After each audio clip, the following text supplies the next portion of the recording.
આ કાપડ તો મને બહુ ગમ્યું. આ કેટલાનું છે કાપડ? તો આ પેન્ટ તો અમે 2000 માં વેચી છે, પણ અત્યારે ડિસ્કાઉન્ટ ચાલે છે એના હિસાબે હું તમને 1500 રૂપિયામાં કરી આપીશ.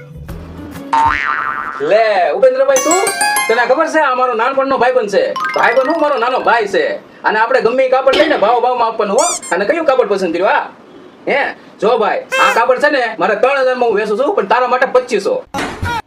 આને તો મને 1500 કીધા. રેવા દે, મારે નથી લેવું તારું કાપડ. અરે તારી હારે લગ્ન કરીને તો પછતાણો છું. તું ફોન મૂક. અરે ભાઈ, ભાભી અરે આવી રીતના થોડી વાત કરાય. અરે યાર, લોહી પીને ખાઈ ગઈ છે મારું. અરે ભાભીને થોડીક ઇજ્જત આપ. તે પુષ્પા 2 મૂવી જોયું? તે એના બૈરા હાટું છે ને રાજ્યનો સીએમ બદલી નાખે. પણ મારો ભાઈ, ઈ બૈરું છે શ્રીવલ્લી જેવું હોવું જોઈએ ને. આ તો કોંડા રેડી જેવું છે.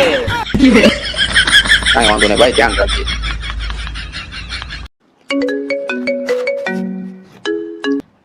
હાલો. અરે તને કેટલી વાર કીધું હું દોસ્તારે બેઠો ત્યારે ફોન નહીં કરવાનો? મૂક ફોન.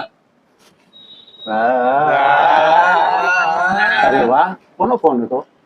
અરે કંપની વાળીનો હતો, કેદીથી રિચાર્જ કરાવો.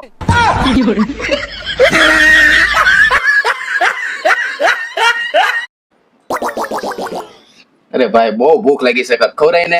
શું ખાવું છે? જે તું ખવરાય. હાલે માવ બનાય, આપણે બે ખાઈ. બનાય. અરે હું ભાઈ બેઠો છો, કાક જોક્સ બોક્સ કે ને? ભાઈ, મારે 1000 રૂપિયાની ફૂલ જરૂર છે. પડ્યા હોય તો આપને. અરે ભાઈ, મસ્ત જોક્સ માર્યો હોતે.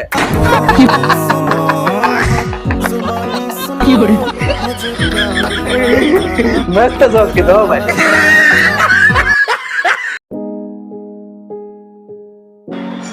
ઓય અમે ક્યાં ઉભ્યો? અરે ભાઈ, હું હોસ્પિટલ જ આવું છું. કેમ પૂછું?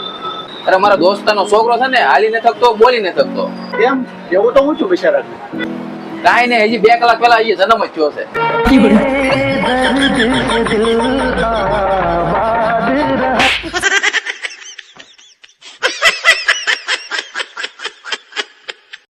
મહારાજ, મારે એક હવન કરાવો છે.